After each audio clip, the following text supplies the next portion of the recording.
gentlemen, not a pretend. Welcome. We're already getting started already. Welcome. This is Apollo Detectives. It's our 12th program. I'm Ben Emly-Jones. I'm joined by a number of people. We've got someone else joining us later. But to begin with, I'd like to say a big hello to my esteemed director and producer, Neil Geddes-Ward. Hi, Neil. How you doing? Hello. Hi, Ben. Hi, everybody. Good to be here once again. Thanks for having us. And of course, we are joined by one of our starlets. He's been in almost all of them, I think, if not all. It's Marcus Allen of Nexus Magazine. Hey, Marcus. Hello. Thanks, Ben. Great. And coming out of the red corner, we have a little surprise for you. You wouldn't believe it. This is going to surprise everyone, actually. I've been dying to tell you. We've got Steve Mumbling himself. Hello, Steve. How you doing? Yes, I'm very well, Ben. Thank you. Oh, great. So we're going to begin our discussion now on the moon landings, and I think you're going to find that we're going to have more divergent views than usual, which you should provide very entertaining. How do I record this? So I've never done Skype before. Well, on Skype, only one person can record on Skype. Right. I mean, yeah, unfortunately. I'm just going to try and add Scott. Hang on. Scott Felton, Irene, Scott Henderson, here he is. Well, you'll like his avatar. So you can record it and you can have the complete power of editing this, and I just do nothing. All I do is say, well, he said this and I said this, and you're honest. Steve, you get any more paranoid, we'd start to think you're a conspiracy theorist. We really will. You can make your own. You're not confident enough to do this live, are you? I'm quite happy to do it live. Steve, you can do what I do. You can use a backup recorder. Now, Marcus is recording the call right now. Okay, no one else can record. Oh, Scott, all right, mate. No one else can record the call. Scott Henderson. However, Steve, you can actually use a backup player to record at least the audio, which is I'm going to do, right? If you want to, I recommend MP3 Skype Recorder 6.1. If you download that now, you can make your own copy of it. If Neil told me that I would be able to record this, I would have my own copy. Well, you can get your own. Have your own copy. That was a blatant lie, wasn't it? I mean, if I'd have known that I couldn't have done that, and then I could have arranged something, I could have arranged the audio output to go to a mixer. I could have set it. Well, this is going to be a right bundle of laughs, isn't it? Steve, with some sort of not a lie. You just need a portable Skype recorder. You can have a backup audio which you can use in a company. As similar as videos finished, you will get a copy automatically on Skype. Yeah, you can download your own copy, a raw files. Well, not edited. Right there in the chat for you when it's okay. All right. Okay. And that happens automatically. Everybody here gets a copy of that automatically. Okay. Steve, it's not edited. It's your copy. Yes, precisely. Okay. We'll see how we go then, Jim. Yeah. Steve, look at the bottom left-hand corner of your screen, and there should be 4 dots, one of which says record. Press it, and you'll record it. Can Steve do that? No, I don't think Steve can do it because only you're already recording it, Marcus. See, when I'm looking at it right now, it says it's recording. Yeah. Already. Yeah, you can't. One person can do that. Mine says everybody gets a copy automatically. Yeah. It appears in chat. It appears in the live chat, and it can be downloaded by anyone who actually is in the call. So, okay. So mine says stop record. So at the end, I'll press stop record and then hang up, because apparently if you don't press stop record, you lose it. Is that right? No, only Marcus can do that because he's the one recording it. But what you will automatically get a copy. Okay. Yeah. You won't lose it. Right in the chat there. No, you won't lose it. Where's this? Oh, all right. Oh dear, Neil's having more. He's probably chasing those fairies. No worries. Steve is keeping us entertained. Steve, which part of Australia do you live? Well, I live just outside of Perth, Western Australia. All right. Okay. And what sort of car do you drive? I'm not going to tell you that. That's one of the things. It's an open question that I leave out there for the people that claim remote viewing. I have more than one car. I have a few cars, but I'm not going to say what makes, models, colours they are, and that sort of stuff, because I say, all right, you can remote view. Tell me what vehicles I own. What are the makes and models? What colours are they? Describe. Admittedly, I've let the cat's a bit out of the bag here, whereas I describe the inside of my house. This is only a small part of it. So that can still stand as a question for the people that claim viewing.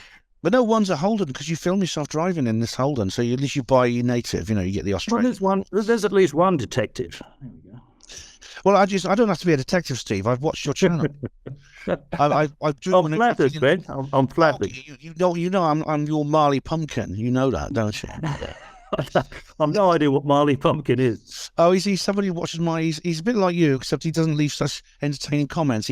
He tends to just say, it's awful, it's absolutely terrible, this is that dog shit video. And I said, well, why'd you watch it then? At least you do try to make a point. And we don't do it very well, but at least you try. I think I do very well. I mean, you ignore most of the points I make. I don't think I do. I think I do. I think you do. Absolutely. Oh, I disagree. Okay. Steve, Neil's now downloading Skype again. Oh, dear. Yeah. I'll tell you what, while we're waiting for Neil to download his version of Skype, this is something I've been wanting to ask Henderson for a long time. And that is, one of these episodes... might as well start now. You said that, you can't get video pictures from the moon because of the inverse square law. We all know that. So how did you come to that conclusion? Can you show me your calculations for the Moon-Earth path loss? That's something that every communications engineer would do, certainly what the communications engineers would have done when they designed the system for the Apollo missions. Are you sure they did? Absolutely. I've done the same calculation. And what's your answer? It works. What? And why do you think every radio communications engineer on the face of the Earth isn't saying that can't be done? Because they all know it can be done. So where's your calculations, Scott? How do you come to that conclusion? What do you have to back up that statement? On communications, as a matter of fact, I was showing Marcus a PDF file on it the other day showing that the radio waves bounce off, what was it, at 75 miles and 220 miles between day and nighttime?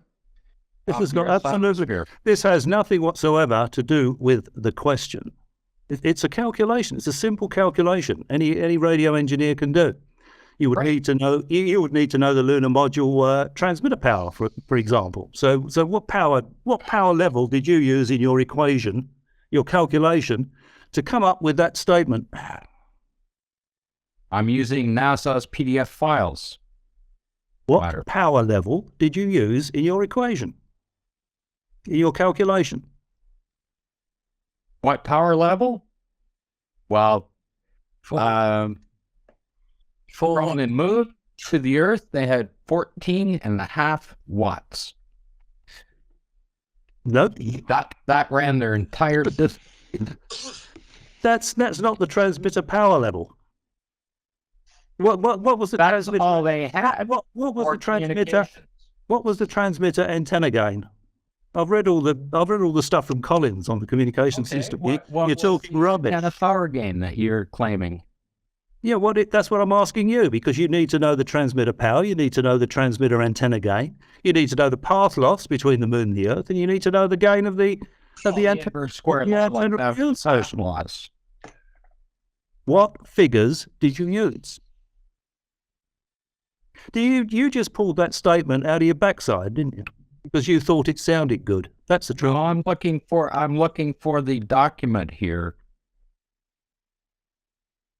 Actually, is that document going to contain your calculations, Scott? Give him a chance. Give him a chance. Give him a chance, right? He's got asked a question. He's getting the figures. He's got no idea what I'm talking about, has he? Well, give him a chance. He's just we don't have everything stored immediately in our frontal lobes. Sometimes we have to pick up our sources. You just pull something out of a hat. Do you know how many documents I have here? I'm asking you a question about a statement. Then he's answering you, Steve. He's answering you. I'm going to give you a little example of the documents I have. I don't care. I'm interested. I'm asking you a question. Documents. I'm going to pull them. I'm going to pull them up. I'm going to share the screen here, and I'm going to pull them up. So you're not going to answer the question, Scott? Is that? He is answering it. He's not. When I find the document. Yeah. Did you recall the document I sent you, Marcus? Yeah. Okay. Showing the radio signal. how they bounce off the Earth's atmosphere. Absolute nonsense. Steve, when you ask me a question on Absolute YouTube, right? Yeah, but I didn't make it up. I can. Yes, you're talking rubbish. When you ask me a question on YouTube, on the YouTube comments section, So you call I it go away, rubbish. look something up, and come back into. I know. I know Documents. it. I know it's rubbish because if somebody asked me, I could say, "Was this transmitter power? Was this transmit antenna gain? This is the path loss over the distance. This is the receiver antenna gain. This is the path loss across the system." You've got a photographic memory, Steve. Not everyone else has. Let's answer a question. I just know what I'm talking about. You Share the don't screen do it. with you here. Let's Scott get his source material and examine it, and then he'll answer your question. What's happened now? He's sharing screen. This is a thing on Skype. It's very easy to do. You just press a button and it allows you to share documents and things like that for all the participants. I was going to tell Neil that we've already started creating material. This is going to be Yeah, but Okay. Here's the file folders that I have. well, interesting. To find the one that you just pull out of your hat. Okay. You made a statement, and what did you do? What calculation did you do to back that statement up? I'm saying that statement is complete and utter rubbish, and that's something that You say it's complete and utter rubbish. it is Okay. utter, not udder. Udders are on cows, Scott. Just whatever. Okay. You should listen to yourself sometimes, These Steve. PDF files here. Here's a folder. Okay, there's 15. Well, look, it's obviously going nowhere. I'll give you an easier one. Okay, but I'm just going to show you what you asked me for one document. And here's what I have to look through to find your document. Well, you can find it while we're talking about some other stuff, Scott, if you like. Here's How about another. that? This is going to hold us up. Here's another. Well, I'm just going to show you. Have you read out of these files? Have you read? I can't even see There are it. Scott. 1,000 pages. This is not law. This is not Okay, we're looking here. Look, that Here's calculation. another file with just That people- calculation. This one has 200. That calculation is 2 lines files long. here. Well, Steve, The bottom line is, There's Come on, 200 Steve. PDF files here. Do you want me to read them all to you? I want you So we to find the one never. that you're talking about? Steve, you've asked Well, Scott a I'm- technical question. I And want you asked me to pull up the file to show you. That is not what I have. That's It's in here. I asked at all. You have to be Not what I patient, asked Steve. at all. Be patient.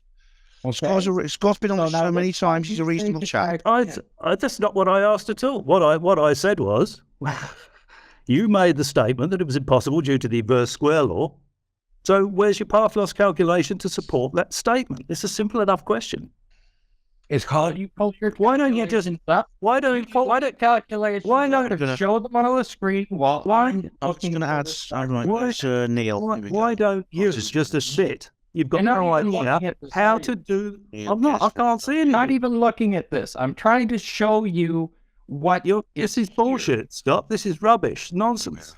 Nothing whatsoever. Neil is coming in. This is all the stuff I've Neil, studied. come on in. I don't. Is Neil? Neil, are you there? You've done a lot of studying and you know nothing, Scott.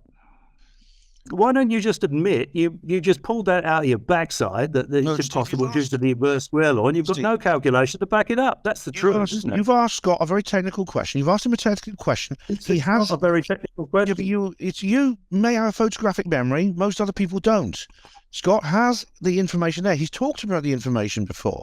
I've read. Then give him a chance to answer you. Yes. But what he says is, If you want to look it up, on the Earth's He'll leave atmosphere, it there. okay, and the radio waves and how they're reflected back. okay. What- Neil's what- calling. Okay, what frequencies are you talking about there, Scott? That get reflected off the Earth's Hey, Neil. atmosphere? I can hear guides. I can Hello, hear, Neil. I can't.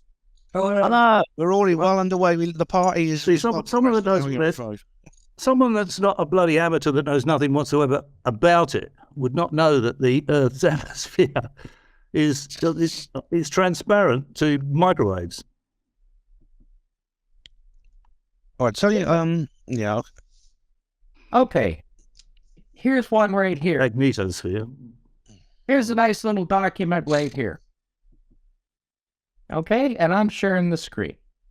Just so you know. This test was being done in 2014. Okay, and this document This has got nothing whatsoever to do with the Steve, let question, him- Scott. This is exactly what it's got to do with. No, it hasn't. This is nonsense. Yeah. Let him What's this explain, got- Steve. Let him Now, listen. explain. Shut up and you'll learn something. Okay. Yeah, you'll learn This something. document is from MIT. Can I mute at the time? Okay. I'll mute. It's a terrasite. Yeah, what's it doing? This Scott? particular test was being developed to send and receive signals between two satellites between 500 miles and 800 miles above the Earth, 5,000 miles apart. Nothing whatsoever to do with There's the all the hollow. calculations, Nothing whatsoever. now, Is it? simulations of their transmission wave. Well, I'm muted. This is No. running through the Van Allen belts. Okay? I will Now, move if everyone- Look, Scott, you're wasting time, mate. This is nothing whatsoever. Look, Steve, I've muted Steve. Carry on, Scott. This is signals being sent between two satellites between 500 miles and 800 miles off the surface of the Earth, and the satellites are 5,000 miles apart. Okay? They're showing all of the different band waves that they're going to use for the simulations. Here's the equipment. Here's how it's being designed by MIT through. Okay? This is what they were expecting to send on all of their different graphs. They're using every bandwidth available throughout it. This is the Terrasat document. Okay? The thing was never launched. There's the actual path that we're going to be traveling on, the whole 9 yards. Okay. This is MIT. Steve, we will let you respond to this, okay? We're not Okay. trying to, I'm not trying to silence you. So what's the purpose, what was the purpose of the experiment, Scott? Was this To to... see if they can communicate between two satellites that are 5,000 miles apart, orbiting the Earth, one at 500 miles and the other one's at 800 miles up. Hmm. Okay? Okay. Now, why would they need to be testing that if they're having trouble communicating? If you're looking at anything from the Van Allen probes, it was in an elliptical orbit, and it had to be within 400 miles on the orbit to send the signal back. It went out and then came back in, and that's when it could send the signal. Okay? This is one testing from 500 to 800 miles out, because they cannot get through the ionosphere. Right. So if this was... How is this relevant to the Apollos? Because it's a Well, you similar can't say system with anything. Apollo. If you can't send it past that, Right. Okay, Steve, oh, where's Steve? Oh, here he is. All right, Steve, let me just, let me just take you off mute. There we go. there, that's the document. Right, you are. Of course, you read it because you have all of the information. You keep telling me I know nothing. I'm Okay? trying to unmute Steve I right just now. showed How do you mute? I mean, how do you I unmute just him? showed you the documents I've read. Right, Robert. C4 video pin, send me. How do you unmute someone? Does anyone know? I can't. Sorry, Steve. I'm trying to unmute you. I think if you mouse over, Okay. Neil's got to unmute himself. Neil, yeah, Steve, can you unmute yourself? Now, there should be a microphone button with a red line through it. If you press that, you should be able to speak again. I didn't realize you had to do that. Yeah, good. Go ahead. Right, you feel free to reply, Steve, and Scott, let Steve reply now. Okay, so you can hear me now, can you? Yes, go That ahead. was all a complete waste of time and is completely meaningless. Had nothing whatsoever to do with the question. Why? that has to do with radio communications. No, we're talking about the Apollo communication system. We're not talking about experiments done between two satellites in Earth orbit. So why don't you just admit you know nothing about it and you hold that statement out of your backside? How do you go 250,000 miles? Scott, Steve Scott, Scott's explained it is relevant. If you knew anything about it, Scott, you would know how it would go 250,000 miles. How many times do I have to tell you? It's a simple calculation using the information provided by NASA, not this other bloody stuff you've got there that's got nothing whatsoever to do with it. You're completely clueless, mate. You just won't admit it. What about, Steve, why don't you just admit? You just said that. Despite the sound of it, you got no idea. whether You're not actually explaining one why those little article, and you claim that that's it because NASA, they put a NASA sticker on it. And every radio communications engineer on the face of the earth could do it. It's a standard calculation for paths. Lots of people do microwave links, satellite comms, space comms. You know, it's a simple calculation, and every one of them will be laughing at you. No, Steve, I could say because you're coming across. The British Interplanetary Society has been running tests using radio waves since 1959. Look, Scott. Okay, bouncing them off the Van Allen belts, bouncing them off the Aurora, and everything else. And there's lots of articles, and they even have nice little this is completely irrelevant videos on discussing that exact fact. And they're talking exactly about the Van Allen belts destroying the signal as it's being bounced back. Have you ever worked professionally in space communications? more rhetoric, more adjectives. That's all you No, got, Steve. I'm just asking Show us your credentials. Show us your credentials. I've worked. I just showed you that I've done. You haven't done it. Show me yours. Pull your all your files up that you have on. Guys, Scott and Steve, right? This is now coming a personal issue. Personal issue. For decades, okay. You know, I used to do super yacht systems on super yachts. Okay, this is back in the 80s. the Scott The Steve, big right? mega yachts. Okay, and they had satcom systems on it. It was Inmarsat. Now the Inmarsat satellites are geostationary. Okay, they're 23,000 miles out in space. And the communications on the yachts goes through the satellites. You've got absolutely no idea about any of this. You're clueless, man. Yeah. That's rhetoric. Steve, I could say... You could Google that. You can find out where the satellites are. You can find out the altitudes of the satellites. All the satellite television. That's all 23,000 miles out. That sends a balloon for a spy satellite, right? Steve, can I ask you a question, Steve? All this is easily verifiable. Anyone, even any of you lot, could Google it and see where these satellites are. Could I ask you a question, Steve? You're going to put satellites 23,000 miles out in space. If the signals can't reach it, you cretin. Oi, let's not have any rudeness here. That, Steve, that's out. I can't help it. Okay, I'll try. Steve. Can I ask you a question? If I was to say 2 plus 2 equals 5... Again, nothing whatsoever to do with what we're saying. No, if I was to say this, right, if I was to say 2 plus 2 equals 5, and every decent mathematician knows that, and everyone who doesn't believe that 2 plus 2 equals 5 is clueless, right? Would that mean that 2 plus 2 would no longer equal 4? Well, how much? You're giving us a lot of rhetoric. You're being aggressive. You're calling people names. You're focusing on individuals. It's late at night. And I find your rubbish, which is what it is, irksome. Okay, I'll try and keep myself under control. Thank you.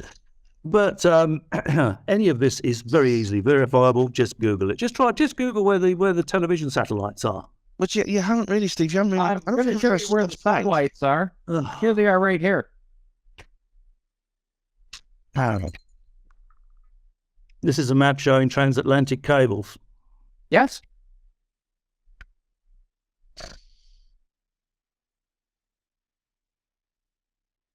That's how we're communicating right now. Okay. Completely irrelevant. Oh, this is complete rubbish. This is just bullshit. This is fine. These cables. They don't communicate. They don't do anything. It's a complete waste of time. What are they? So what you're implying? What are they doing with these cables? What you're implying is that not only was the Apollo mission... I'm not implying anything. I'm showing you. But this is okay. Well, this is fair enough. There's no. I don't have a problem with this. But this is in addition to all the satellites. You're not showing satellites, are you? You're showing undersea cables. I'm showing you what satellites look like. No, you're not. So you're saying all space communications is fake as well. Satellite television, that's all fake. The satellites aren't really out there. That's all fake. Stable communication. Do you have anything real in your life, Scott? This is all rubbish, nonsense. Well, it's completely irrelevant. I guess all those cables are rubbish, are they? The cables are there, but the satellites are there as well. You're not showing that the satellites aren't there, right? You're showing Yeah, the well, cables earlier. pull the map up and you show us where all the satellites are. You look, Any of you, even if you've got the IQ of a cheese and pickle sandwich, can Google television satellites, communication satellites, and you can find out where they are. Scott, Scott, you showed us earlier a paper, a document, where which was all about how radio waves travel through space and through the atmosphere. What did that document demonstrate? Because I don't think we didn't really get a chance. we to never explain actually properly. launched it. It was to test to see if they could communicate between two satellites 5,000 miles apart, one at 500 miles off the Earth's surface, and the other one Every luxury was a heavy band of highly ionized particles. This guy is and they a complete and total Steve, waste shut up, of Ben time. Speed. They simply can't push a signal through. Nonsense. I've done it. So, presumably, like, Someone has done it so on a number of occasions. Anything I say is verifiable. Everything you say is verifiably when right. the lunar module was in 1969 and in the subsequent Apollo missions, it had an antenna. It had an antenna, and it was transmitting a signal. And this signal, I know it was picked up by other parks observers in Australia, and this was like a radio telescope. I got the thing. I'm going to put it right in the chat here. Thanks. So just to be clear, Scott, you're saying there's no such thing as communication satellites, there's no such thing as television satellites. Is that what you're saying? It's all fake. I didn't say they aren't there, but not in the numbers, not anywhere near. They're 20, all right, even if there's only one of them. And you could actually Google, I don't know how to bring it up, but there is a site that shows you all the satellites going around the planet. There's an awful lot of them. For how But you're saying that they're not 23,000 miles out. Is that what you're saying, Scott? You couldn't get a signal to them 23,000 miles out. Is that right? That's right. Absolute bloody nonsense. This is anybody can verify that in 2 minutes. It doesn't prove that, therefore, the Apollo communication system would work, though. It proves that Scott Henderson is completely and utterly clueless. Perhaps you can explain how President Nixon arranged a phone call with the astronauts on the moon. I mean, Well, you haven't shown me anything to date. You can Google it yourself, Scott. I mean, I've never used Skype before. I haven't prepared any of this stuff, so you can Google it. Just when you Google years to prepare for you. have the discussion. Why don't you, while we're talking now, just Google the Clark Belt. Also, I'm learn something about satellites. I'm also curious. Well, another thing that makes me curious is that during this phone call, President Nixon to the screen here. This is the from the document right there. Okay, because I cut that out, and it shows you how the waves are reflected. I don't need to see any document. All you need, I know how it works. I know where the satellites are.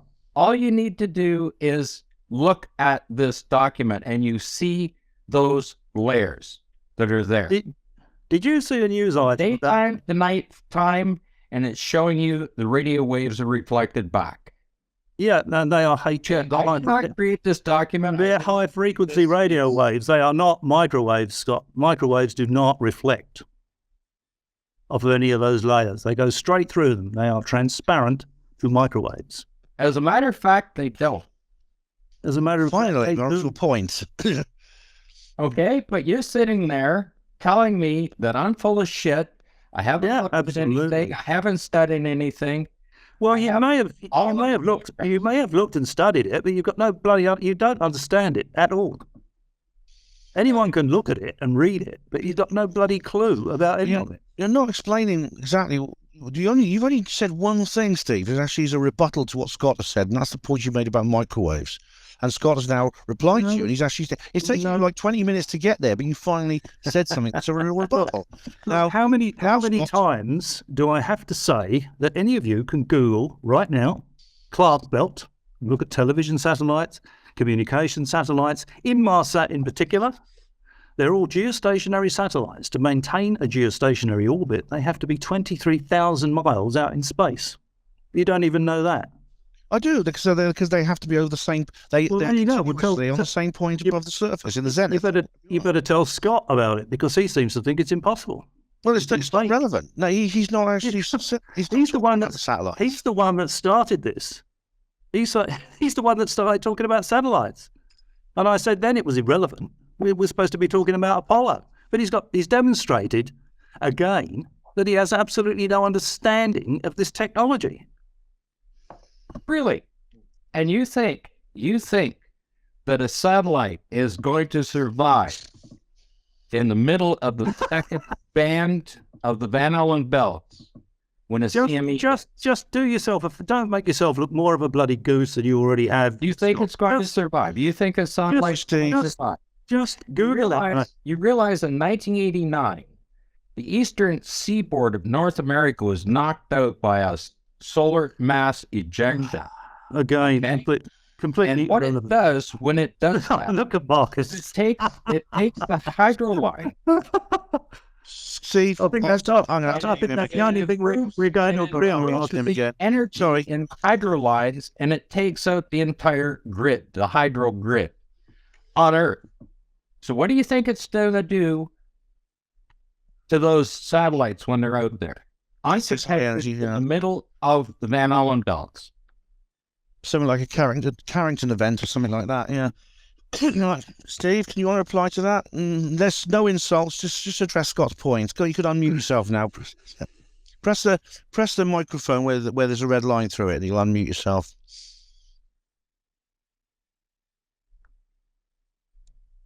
Okay, go ahead.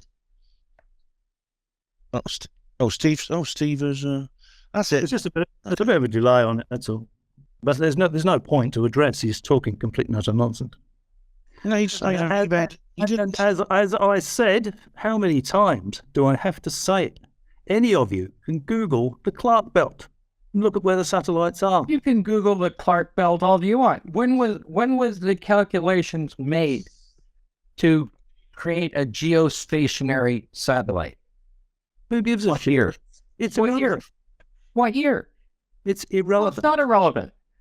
I'm asking you a question. What year did Clark do the calculations? What exactly does this have to do with the Apollo missions being faked?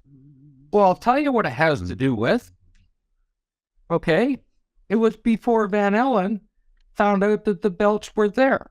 Oh, my goodness, here we go again.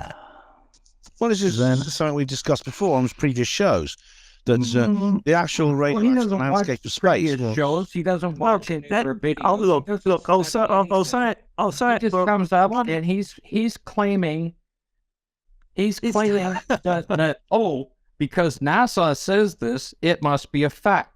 That's not what I'm claiming at all. I'm saying any of you right now can Google the Clark Belt and you can see where the geostationary satellites are. Why don't you do it right now, Scott, and tell me how far they are away from the Earth? Just do it now. Say 2 minutes. The geostationary one. Read it to me. I don't need to read it to you. Because it will make you look like a bloody idiot, won't it? No, it won't make me look like an idiot. Quit it with the insults. Working. You look. Can we just your phone? It's obvious. Tell me which site it's coming from. It's obvious that you have absolutely no idea how any of this technology works. Right. Well, then how? And you're making ridiculous, unsubstantiated claims that it won't work, and you've got no idea how it works. I mean, you couldn't look at the video I showed Ben the other day, the retro turbo encabulator. It's a joke video. He couldn't even tell it was a bloody joke. Well, because you don't understand technology. Right. Well, how come these sources do something gotcha, was it, Steve? All right, let's move on to something a little simpler. You claim that one of those flags was a sopping wet flag.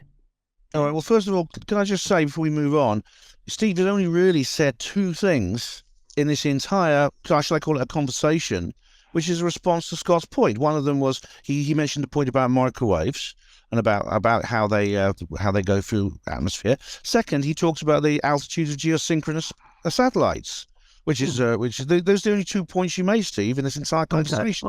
All right. So Okay. perhaps you could maybe we could have some efficiency of language from you, if you know what I mean, in the future. Anyway, all right. The wet flag then. What's the wet flag? Hang on. Let's just clear this up first. I asked Scott if he could show his path loss calculation from the moon to the Earth, because he said that it was impossible to get television pictures. Show me yours. You got yours right handy, don't you? I don't, but I don't. I'm not making a claim like that, am I? I'm not saying it's impossible. Anyone can tell you it's possible. So you got to have the documentation to prove that. None of that.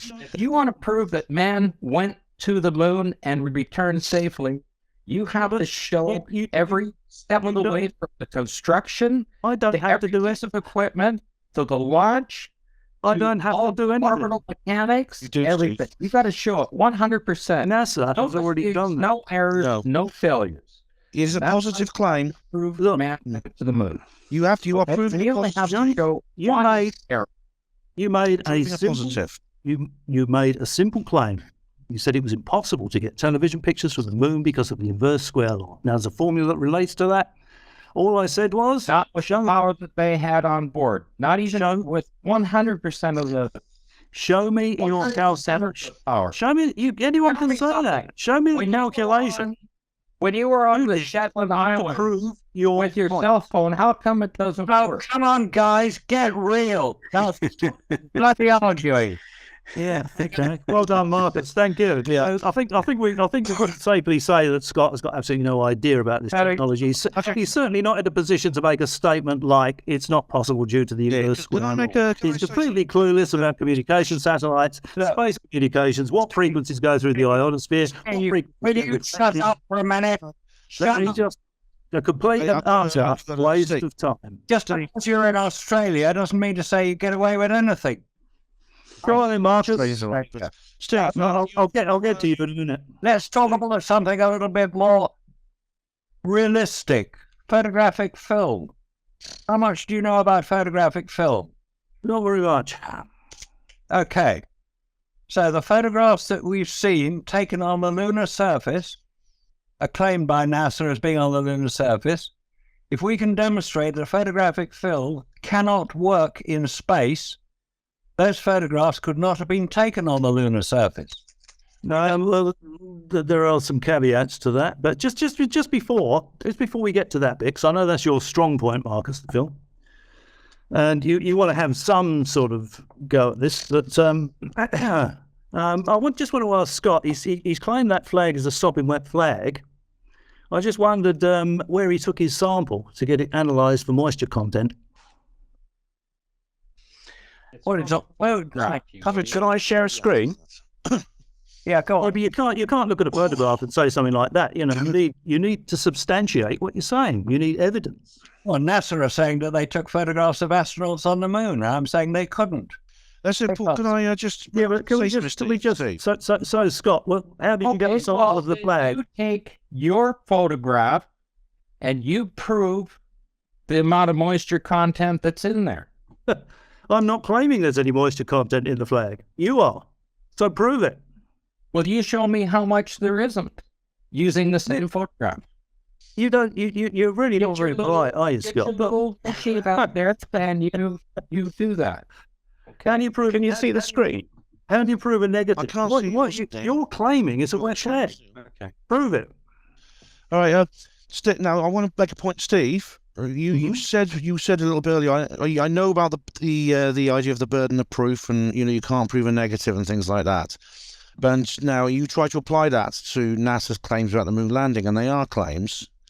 What NASA are making is a positive claim. It is not the onus. That word again. The onus is not on us, or we who question NASA to prove our point. NASA also has to prove their point. They are making a many positive times, claim. over and over and over again. But just so we clear that up, this is not the burden of proof argument cannot be So applied. all the pictures, all the video, all the transcripts, all the engineering drawings. Should we let Marcus say a bit more about the pictures, because you started to make a point about the pictures. So Marcus, carry on. So I still haven't heard how Scott proves it's a wet flag.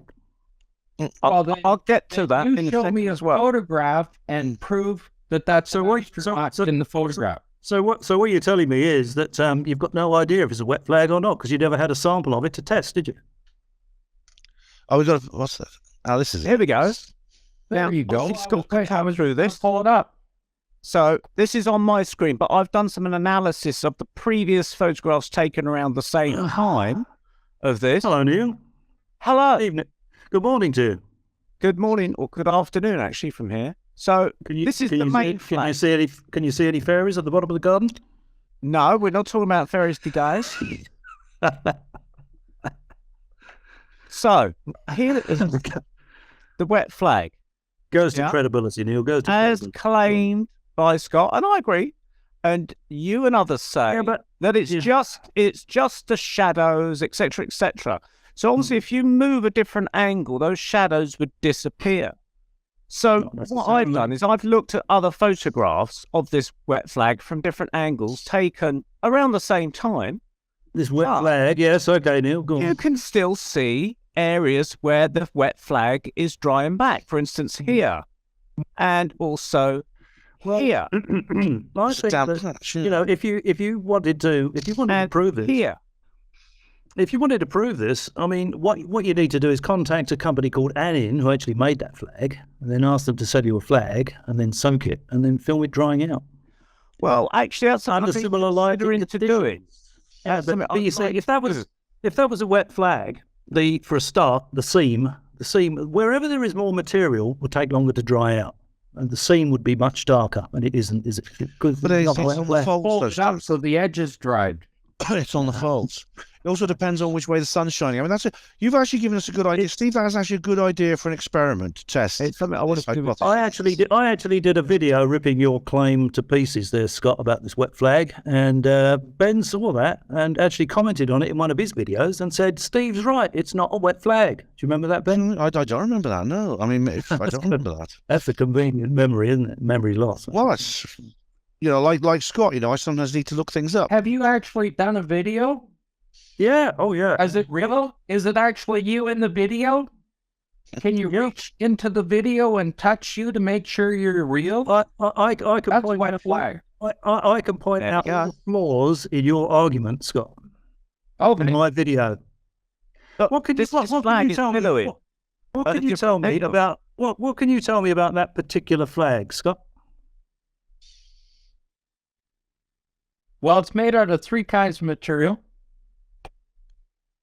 Specially designed, stitched in so that it would handle a rigid pole across the top so it would fold out. It's stored on the side of the ladder. It's fully exposed the entire trip from launch on. Okay, the color will not fade because Mr. Demos told me exactly that most colors are made out of metal, so they wouldn't outgas on there. So the dark But strip. the nylon will, over time, outgas. So the dark strip Okay. that the star's stitched onto is just a reinforcing strip. It's not wet. The blue is one solid color. Okay. You can see the difference in the shading, and you can see the difference where it's wet. You can even see water drops where it's even wet. God. You can see what you like if you look hard enough, Scott. But that particular flag was hanging on the wall in Mission Control for the whole Apollo mission series, and it was hanging just below a strip light, which is why it's faded in some places and not in others. No, there's other stories where they ran down to the corner store and bought you that they nearly forgot to bring one. How do you like that? That was Apollo 11. This is Apollo 17, this picture here. That is definitely. How do you like that? 17. That's the geologists that landed on the moon, right? The lunar module. These pictures are from Apollo 17, aren't they? Or don't you know that? That's how much research. That's how much research you've done. Yeah. Okay.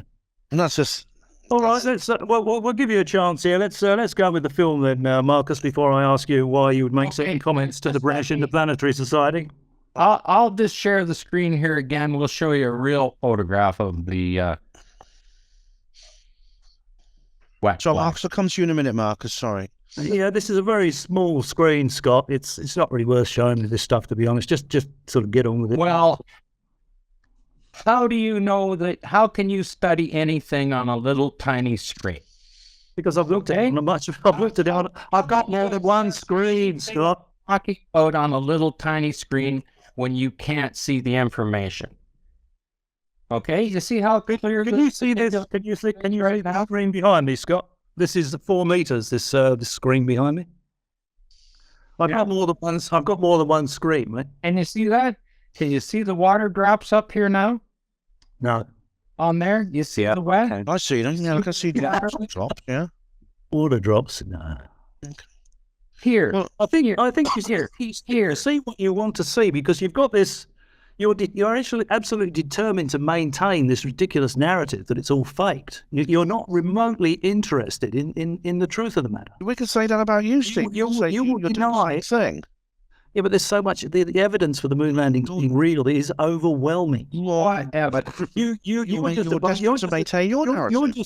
a bunch of amateurs, a bunch of laymen giving opinions, looking at pictures. It's meaningless. Yeah. And 2 + 2 = 5. Yeah, because anyone who says otherwise is an amateur layman. That's it. And yeah, you Steve, believe, you understand the fallacy you're making it. and you're not you believe the Queen of England was What's all a the fake ship little- that is up from outer space. Yeah, but that's got nothing to do with it. That's not. Again, you're deviating. It goes to credibility. You're deviating. Believe anything. Can you see? Can you still see? If you got clean your glasses off a little bit. What am I looking at now? Here's Buzz Aldrin. Yep. In the door frame. Yep. Okay, and it's a picture of him. Okay. There's. I'll tell you. How do I know? How do I know that's not Neil Armstrong? Neil Armstrong taking the picture. Here's the edge of the door frame right there. His PLSS is right up against the door frame. So you see it right there. You see it right there. So you think Neil? Come on, with the little. You think Neil Armstrong is taking the picture and not a member of the film crew? Then, Scott, do you? Neil wasn't a member of the film crew. It doesn't matter who took it, but that's. I think Scott's. Scott makes his point. See the door frame right there? His backpack is right up against that door frame, and he's sitting right almost in a vertical position to that. Half that backpack is there. He's on his knee. He's on his knees just before bending forward to reverse out. Yes, but his backpack cannot touch that door frame right there because that entire console is right there. There's not much of a console there. There's a couple of armrests that actually tilt up out of the way. Those come in over a foot. There's the door frame down. There's the door down. Honestly, Scott, I think right there. It's right there underneath. He could lean forward and easily right up against that. How can he be up against that door frame? Because this console is not here at all. And don't tell me it got moved out of the way. You can't even interpret a simple photograph. He's on his knees. He's going to lean forward and reverse out. There'll be plenty of You can't lean very far with those suits on, Steve. How can his? And you would know that how, Ben? If you look at if you look at the footage of the astronauts moving on the moon, it's pretty clear that there's limited mobility with those suits. Now there is some mobility. I can see them walk, they can bounce. How much? They can't. You can't sit. You can't kneel in them, or you can't Of course you can. Squeeze your entire. I see nothing wrong with that photograph. If that was me, I would easily be able to reverse out of that hatch. Not wearing that suit, you couldn't. Have you seen James Blish? Of course. Trying on the suit. Have you seen James Blish test the suit? How much does a 180-pound astronaut weigh on the moon, Scott? 65 pounds. With his EVA suit. So 360, average 360 for the total weight is 65 pounds, 17.2% of the total. And there is the console. There's the console sitting in there, that far in. Okay, The door frame is back here. That's his door frame. You can see it there. Alex Collier's not here. Not against that door frame. Because this is like nonsense. This is in the way. This is just. It looks bad now. I want you to see it. I want you to admit that you can see. can see that it's perfectly okay for Buzz Aldrin to be able to reverse through that hatch in 1/6 gravity. No problem at all. I could probably do it if I put was his wearing a suit. backpack up against that door frame. No, he can't. He's not Leaning leant. in the way. He hasn't leant forward, has he? He's up against the door frame. This is meaningless, Scott. This proves nothing. He's up against the door frame. You see that? He's up against the door frame. If you actually look at If it's in there, and I'm showing you that, and you look at the this picture, photograph here, if you or look at the says, picture, is this not real? Is this just...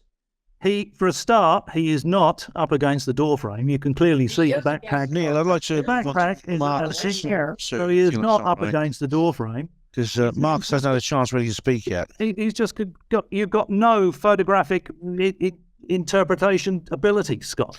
Yeah, Neil, Marcus, Scott, Steve, Marcus, I think has some important points to make, and I'd like to move on if that's all right. If that's right, you guys. Yeah. So, Marcus, you start telling us about the film, and please continue. Yep. All the photographs were taken with this stuff, photographic film, which is a plastic backing on which the emulsion, the light-sensitive emulsion, is stored or is portrayed. The emulsion started life as a liquid. It's dried, otherwise you get a messy camera, but it was all photographic film. They didn't have digital cameras on Apollo. They had photographic film. Now, yeah, go on. We're told it was taken on the moon. The photographs, there were 5,771 photographs taken on the lunar surface of the astronauts doing whatever they were doing. Yeah. Photographic film is damaged in a vacuum, which it is. How come none of the photographs show any damage caused by the vacuum? Now, there were two other spacecraft that used photographic film. We're not talking about those, though, are we, Marcus? Photographic film being used in space, in the vacuum of space. One of them was the spy satellite, which orbited Earth. Forget the spy satellites and all this other bloody. No, it's relevant. I know what Marcus is doing with this. It's completely relevant, Steve. It's completely relevant. I'm not going to forget it because it is important. It demonstrates a particular point that we're trying to establish. If photographic film is used in space and it is not damaged because it wasn't on the Hexagon spy satellite and it wasn't on the lunar orbiter, which orbited the moon to photograph potential landing sites for Apollo, used photographic film. When you examine the schematics of the Hexagon spy satellite and the lunar orbiter, you will see that all the photographic film within an airtight container on the spacecraft, which is pressurized. Not very much, about 1 pound per square inch pressure. When the designer of the Hexagon spy satellite was asked why you need to keep photographic film under pressure, he said quite unequivocal, quite straightforward. I know what you mean, Marcus. Okay. That photographic film has to be kept under pressure in a vacuum or it will be destroyed. And what year was this statement made? Say again? What year was this Hexagon satellite doing its thing, and what year was that statement made? The Hexagon spy satellite was first flown in 1969, and that statement was made in 2018. Okay. The reason being that the Hexagon spy satellite and its components were classified. They were declassified in 2011. That's why we were able to establish that there was a pressurized container within the craft. Different vehicle. Completely different system, isn't it? It's a vacuum. It's a vacuum with pressure. For a start, a spy satellite camera is going to be completely different to the cameras used on the moon, isn't it? It's about film, not the camera. It's the film that's important. Well, yeah, but a totally different camera is going to use a totally different film, isn't it? I mean, Eastman Kodak developed a special film to be used on the moon. No, You should know that. I mean, have you done any research? Sorry, Marcus. Okay, Sorry. I've heard that statement so many times, but nobody has ever told me what it was that was special about it. Well, apparently it was a mixture of Kodak EFSO 168 and MSS 0368. It was a special film with a special emulsion. That information is freely available on the internet. So why isn't it commercially available? Well, who wants to shoot film on the moon? Do you? But Kodak, I don't. If it can be shown to be capable of... It was designed for Steve, don't interrupt, please. Steve, do not interrupt when I'm speaking. I don't interrupt you. Hear what I have to say. Okay. Listen to it. Well, you asked You're doing it again. about the film, didn't you? all right. Steve, Marcus, Don't interrupt. It's not necessary. is muted. Okay, that's fine. So what I've been saying is that the vacuum of space and the vacuum is in low Earth orbit is very different from the vacuum on the moon. That affects photographic film. We've done the tests to prove it. We're going to do more tests at a harder vacuum. If those tests demonstrate, which I'm pretty sure they will, that photographic film is at the very least damaged, at the very worst destroyed, in the hard vacuum of space, the idea that photographs were taken on the lunar surface with cameras which were not protected, there was no protection on any of the Hasselblad cameras against the vacuum, let alone against the radiation, but that's another story. I'm being patient here. Then we have to conclude that the photographs taken on the lunar surface were not taken on the lunar surface, they were taken here on Earth. Yeah, but this is nonsense that you keep repeating to support your narrative when you know that you used box standard E100 film for your tests. Unless you can get hold of some of the exact special film, which is a mix of EFSO 168 and MSS 0368, the special film and the special emulsion, your tests are worthless, aren't they? And the Hasselblad cameras had significant had significant modifications. The film metal didn't have case. They had a silver coating or finish on them to reflect the sunlight. Can I add something here, because I remember it very clearly from that. Hey, Patrick Moore and H.J.P. Douglas Arnold, Scott's just went away to throw up, presumably. have they did actually. This has been discussed. It was in an interview where the Kodak did not use special film. Yes, It was the actual film was used. Douglas Arnold actually states exactly what kind of film it used, because he actually has a reel of it. He has a reel. And it's March to the bottom. Why does NASA, Hasselblad, and Kodak all say it was a special film? Since when have they been saying that? Since when have they been saying that? It's all on the internet. There's loads of information on the internet. You do no research, do you? Well, it may have. You just form an opinion and you keep repeating it as truth. You're like Donald Trump. You know, if you say rubbish enough times, it becomes the truth. That's your philosophy, isn't it? But if you rhetoric enough, You keep saying rubbish all the time, Well, it is. trading it. You could just I just told you what type of film I used. well, I know what I'm talking about. No, you don't. We've done research at you, if not more. What film did you use for your test? And by interrupting all the time, you're demonstrating the weakness of your argument. No, I'm not. I had to discuss it. What film did you use for your test? The same film Simple question. NASA used We bought is their test from their own PDF files. did you not look at the Angus website, Steve? It's all on there. The experiment studies we have there. All of the film listed.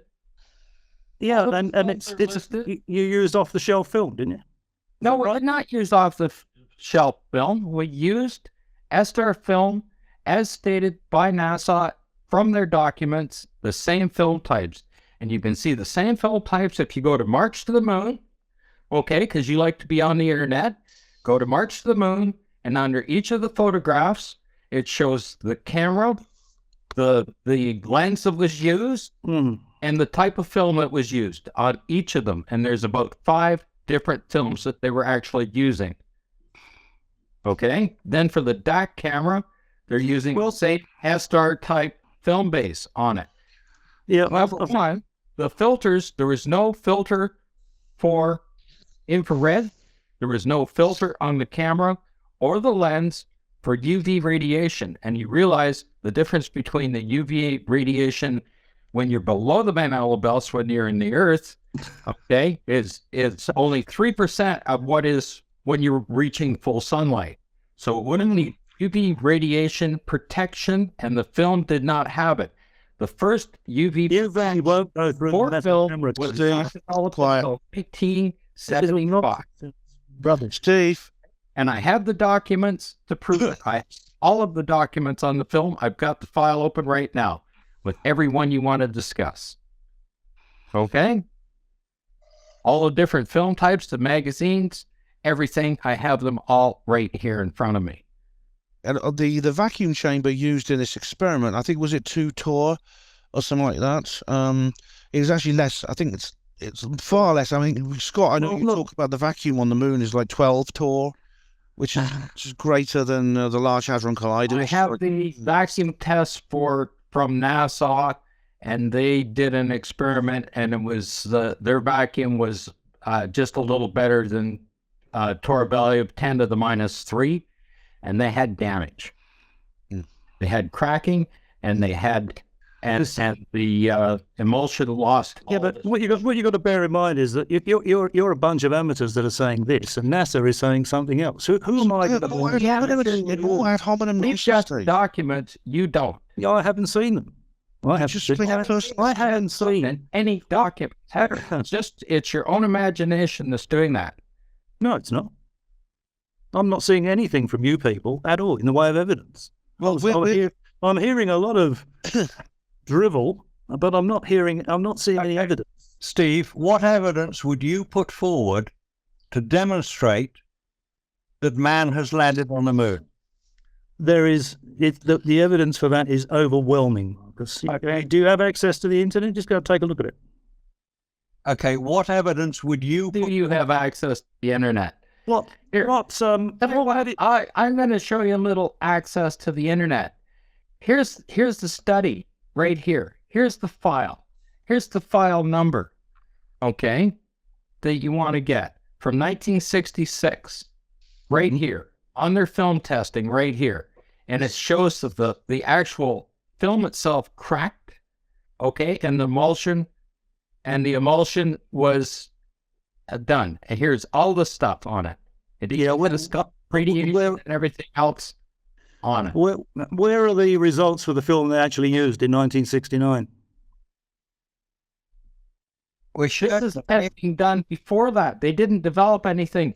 You realize that the emulsion has never been modified. Okay?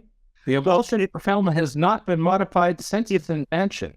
If NASA the attempt to harden an emulsion for transportation was to freeze it down to 190 degrees Celsius. Okay, that did not happen. Okay, but here's the document right here. Yeah, from 1966. From 66. Well, this is the last testing they did. Don't you think they would have got it right in 3 years? Which is only documents indicating there's no other files. NASA, Hasselblad, and Kodak they modified the Kepler's and made a special film for use on the moon. I'm inclined to believe that. I'm not inclined to believe you. Well, maybe did they say this after, for example, the Dark Moon book was published, Steve? I have no idea what that is, mate. Right. Well, it's very important, right? Because I think it was 1999 that book came out.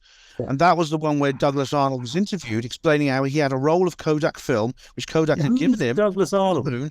He's an astrophotographer. He's an astronomer and photographer. He's a friend of Patrick Moore.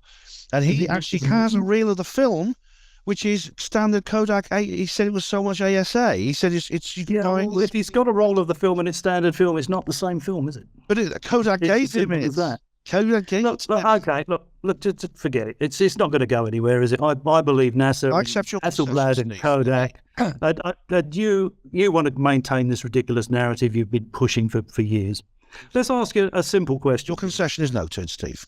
Carry on. Whoever wants to say Let's ask Marcus a simple question here. On one of these episodes of this, whatever it is, you said that it was impossible for a radio amateur to pick up the transmissions from Apollo because radio hams only operate on long wave. It's ridiculous. That's pretty much your actual words.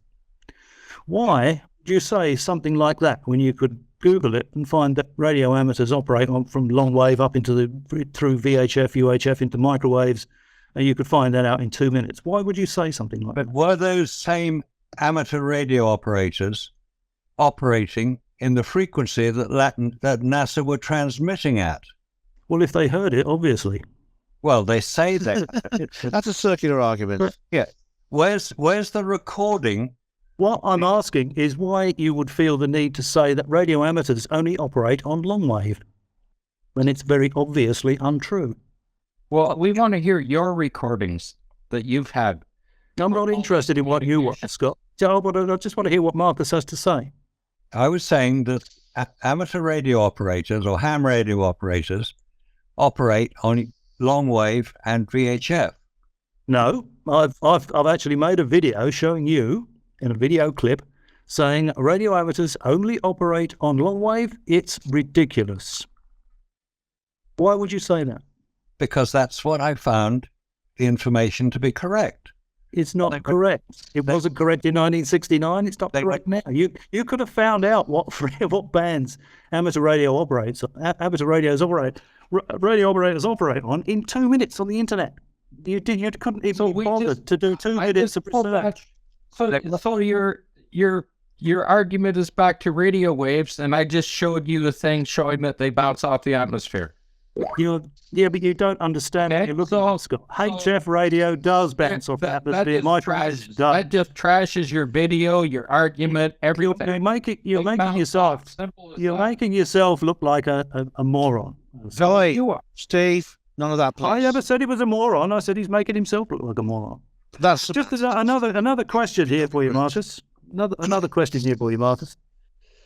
You showed on a presentation for Ben Emly-Jones, Dreaming Saucers. You were doing a presentation on the fake moon landing.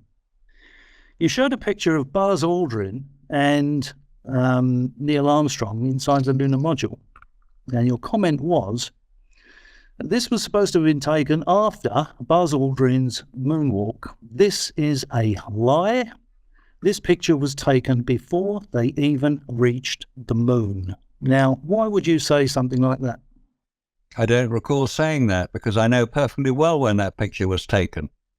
I did a video clip showing you saying exactly that and showing those two pictures. And Ben still has that on his channel. Of course they were. I showed those pictures to demonstrate what the two astronauts would look like inside the lunar module.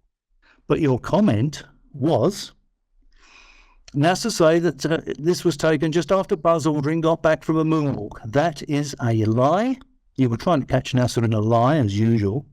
You then went on to say this picture was taken before they even reached the moon. They are your words. Now, I'm referring to another picture here. I'm referring to the two pictures You were standing in front of those two pictures when you said it.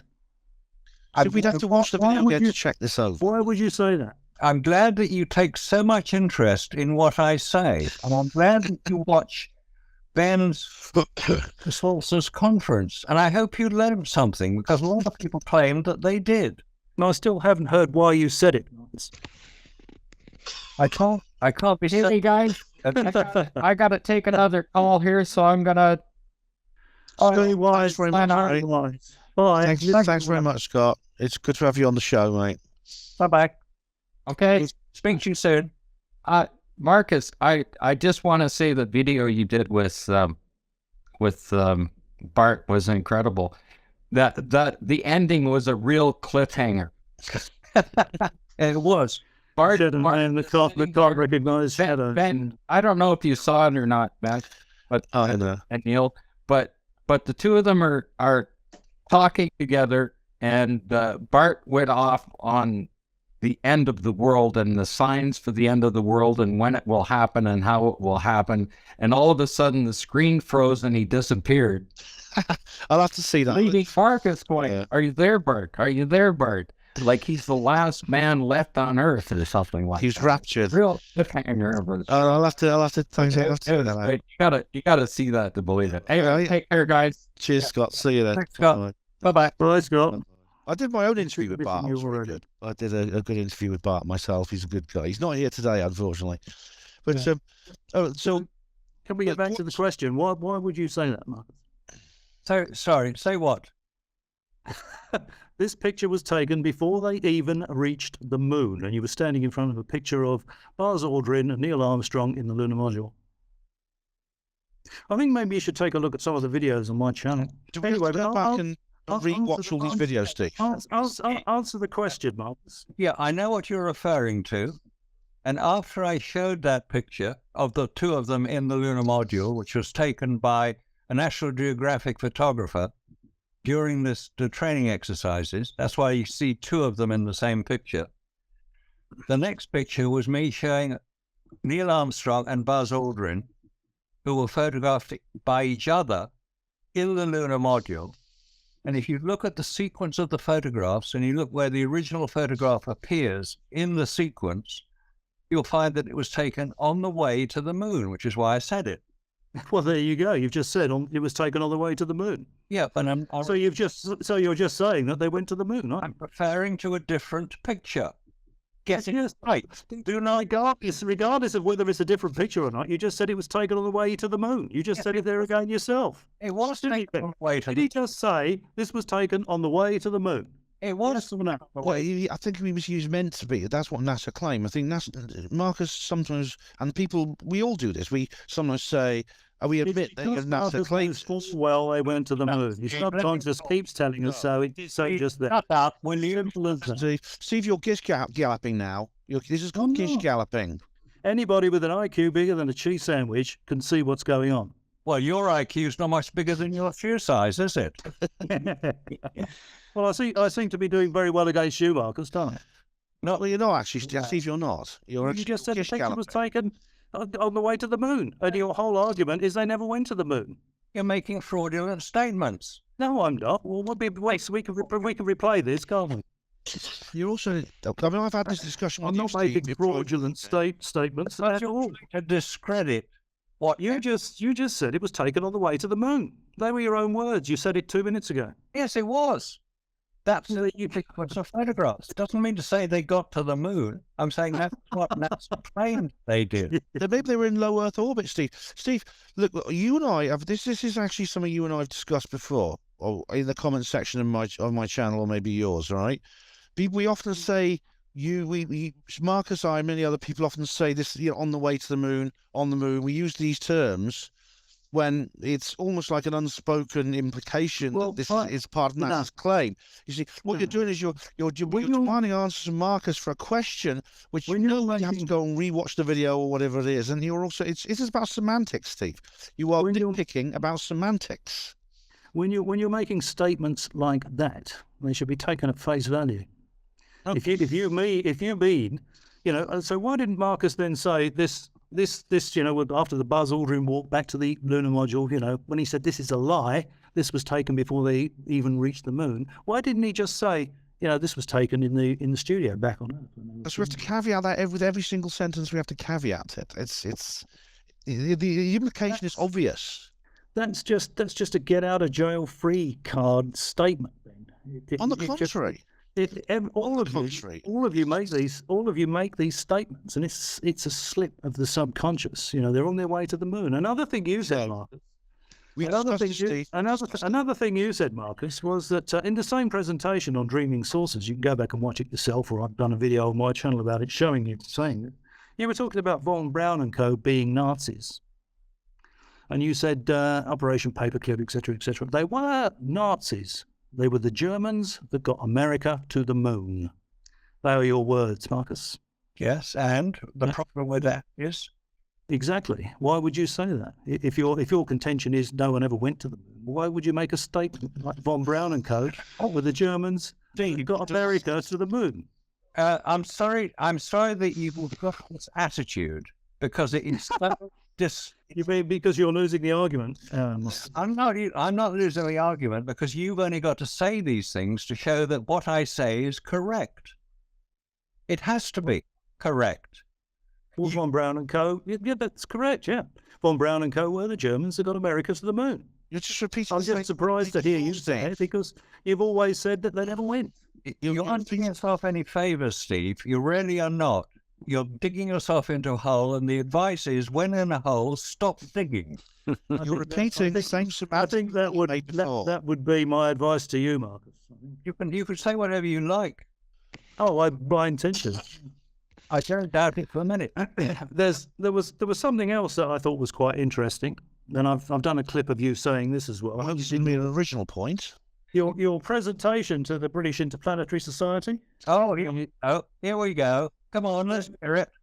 Where you said there was a few people around that thought that they never went to the moon, but you didn't happen to be one of them. Do you remember that?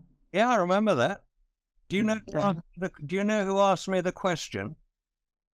Does it? It doesn't matter, does it? It does matter. It's very. If it wouldn't make any difference if I asked you the question. It was the response that was the important part. No. And the response was, you are not one of them. You got it so completely wrong, Steve. Well, I showed a clip of you saying that in your own words on my channel. Take a look at it, Marcus. Well, thank you. I'm glad that you've promoted me so widely. It really helps the point to make, because people will say, did you say that? Let's find out a bit more about this, Marcus Allen. And they can go to Apollo Detectives, and they can see what I'm saying there. And they'll see that I'm right. Effect, Steve. Such effect. All the comments that I've made about the Apollo Detectives, as you flatteringly call yourselves, are correct. You've just repeated the same point over and over, and I've told you before, Steve. It's a semantic nitpicking point. And it shows you don't understand really the kind of way we express ourselves. I think it's important. It's not a subconscious slip. If you've got a group of people that are saying this is all rubbish and it's all fake, it never happened, despite the overwhelming evidence and the moon rocks and all the film and all the transcripts and all the engineering and all the people that are involved with it. NASA. Sorry, this was taken before they got to the moon. That's down and go with the Germans that got America to the moon. Talking over him deliberately, because he's so full of himself, he can't listen to what anybody else has to say, let alone understand what anybody else has to say. Neil, I just sent you an SMS. Sorry, mate. Good job, Ben. Thanks. Poor Neil's probably fallen asleep. See, Steve, or he's out chasing those fairies at the bottom of the garden. Very funny, Steve. You see, we're trying goes to credibility, Ben. Goes to credibility. Do we have to, like, every time we talk about these things, like, we have to always say, well, they got them to the moon, but we think they didn't. And we think they didn't after every sentence, because then that as I just said, Ben, if that was the case, Marcus would have said, this picture, this is a lie. This picture was taken when, the lunar module on the ground, a film set, whatever. This was taken before they even reached the moon. I think you'll find, Steve, if you listen carefully to what I say, not just assume that what I'm saying is incorrect and therefore not listen to it.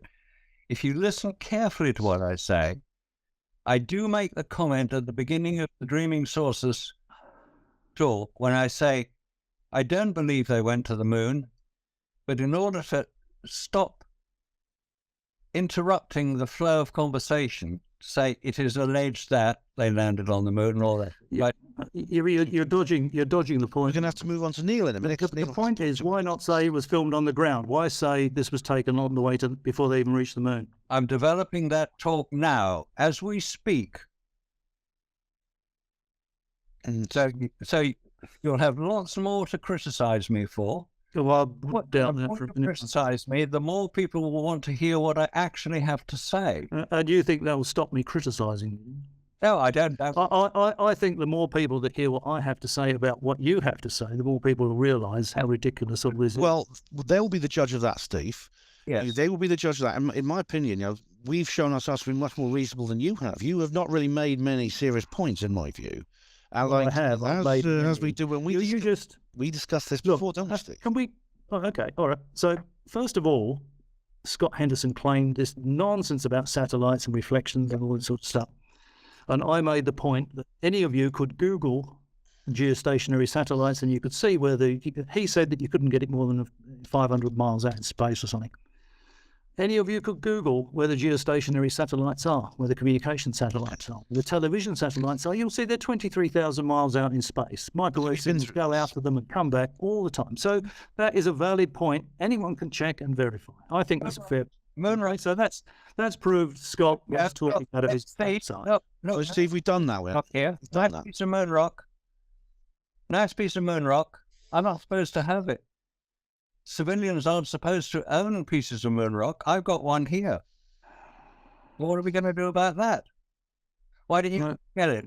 Oh, well, if you post it to me, Marcus, I have some university friends that can tell you whether it's moon rock or not. I know it's a piece of moon rock. All right. Now, what we're going to do is, sorry, Marcus, Marcus, is it all right if we come on to Neil? Is that all right? Because Neil has a presentation he wants to provide. And then I think we'll have to call it a night, or a night in Steve's case, a day for the rest of us. But Neil, what would you like to talk about? Okay, bear with me just a second. Right, I'm just going to share this screen momentarily, but I'll come on to other things as well. Yeah, I need to practice a screen sharing lark, I think. Okay, so on the left there, this is from Apollo 15. Now, this is a very interesting page from the All This website, and I would recommend.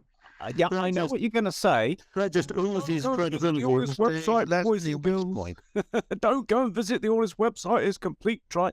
Well, actually, it's quite interesting for those that want to listen and take in things and actually learn a few things. It's actually quite an interesting read. So I'll just carry on talking over Steve, and then he'll have his few minutes and he can talk about this. So this is the alleged Genesis rock, from what I understand of this interesting document. It's all about the moon rocks and how supposedly they've come from the moon. But there's a lot of interesting things that maybe is not commonly known, is that the Russians wanted to share, for instance, their found samples or discovered samples from their lunar missions, where, remote missions, etc., where they've brought back moon dust or moon rocks and things like that. And they had a kind of an agreement with the US to actually share their findings. Now, the Russians happily handing over their moon dust to the Americans, but the Americans were apparently very, very reluctant to hand over theirs. And it took a long, long time before the Americans finally handed over something. Now, Apollo 15 went searching for this this apparent Genesis rock, and hey presto, they just happened to find it. And even Dave Scott said it was just waiting there, as if it was waiting for us. It was just happened to be in front of them. My God, how about that? Now, could it have been placed there by the stagehand wearing these tennis-style shoes? Now, you can't argue the fact that it's a pirouetting astronaut or anything like that, because here is plenty of evidence of the types of shoes that the astronauts wear, and you've seen them on all the missions. You've seen Buzz Aldrin's, Neil Armstrong's shoe prints. All the other astronauts have got these shoe prints, but suddenly we've got a different tread here, and that's a very interesting find. So either they brought a spare tennis shoe with them and just threw it on the ground, or someone else happened to be walking around to possibly place that there for them. Or it's just a footprint over a footprint. Well, it doesn't look like that to me. It doesn't look like that to me, because otherwise a footprint over a footprint would actually destroy the previous footprint, as evidence here, for instance. You see? Yeah, but they're obviously walking around in this area, aren't they? And they've got the shoe pattern is lines, and if you put your foot down and then you rotate slightly, you're going to get a pattern like that, aren't you? Here we go, the ballerina astronaut. It's always that same thing. That's the most logical answer. The most logical answer is that it shouldn't actually really be there. The most logical answer. And also, when you read this article, you start to see the logic. Hang on, you start to see the logic of why that footprint is there, because the American samples of moon rock are actually turned out to be very Earth-like. If you read this article, it'll tell you all in detail. Now, I'm not a geologist, fair enough, I'm not a geologist, but they put it in a lot of layman's terms and explain everything for you. Now, whilst we're there, I shall get onto something else. I want to show you something else. Now, I want to know why, for instance, now this is obviously from, I say obviously, I'm informing you, I put it Apollo 18. It's not actually Apollo 18, that's the sequence of photos. These are zoomed in shots from Apollo 17. From Apollo 18, that would explain it all, wouldn't it then? Well, no, it's not Apollo 18. I'm just numbering it. If you actually look at my sequence here, Apollo 16, Apollo 17, Apollo 18, it's just a number of sequences I've put together. So I want to know why NASA have been very liberal here with the use of Photoshop, because you can see here, this is that, that is that. This is actually an enlargement of this. I could look like sandcastles, that and that. And then we got a thing with a handle there. Why is that with a handle? And why is this with a handle? I mean, some very piece of moon rocks. Yeah, exactly. I mean, I call them the Apollo ions. Why, if you're going to research Genesis rocks, didn't you pick up these things with handy handles on at the same time? They wanted to play curling with them. Yeah. Any ideas, Steve? I don't know. I'd have to look at the original pictures. I can't see them in sufficient detail. Go detail. into the panoramic of the, I think it's, I'm not sure the crater, but it's the panoramic of Apollo 17. There's also some from Apollo 16, and you have to zoom in. But the best place to find them is actually around all the craters, because that's where you find all the junk, as I call it. Sometimes you find them far out on the lunar surface, but it's just very interesting. You've got these Apollo rocks with handles on. You've got these footprints that don't belong to the Apollo astronauts. And then you've got these doubled up images. You've got these doubled up images that are clearly clone stamped in Photoshop. Now, there's no need for NASA to Photoshop their own backgrounds and clone rocks and things like that.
Well, what you got to bear in mind is that, you know, NASA are very clever people. Do you really think To make they would do anything that would be obviously, you know, raise questions? You think they would let that through? Do you? Well, hang on. If they're very That's clever a people, why didn't they just hand over all their samples of moon dust and moon rock straight over to the Russians? They were actually Well, because they work very hard for it.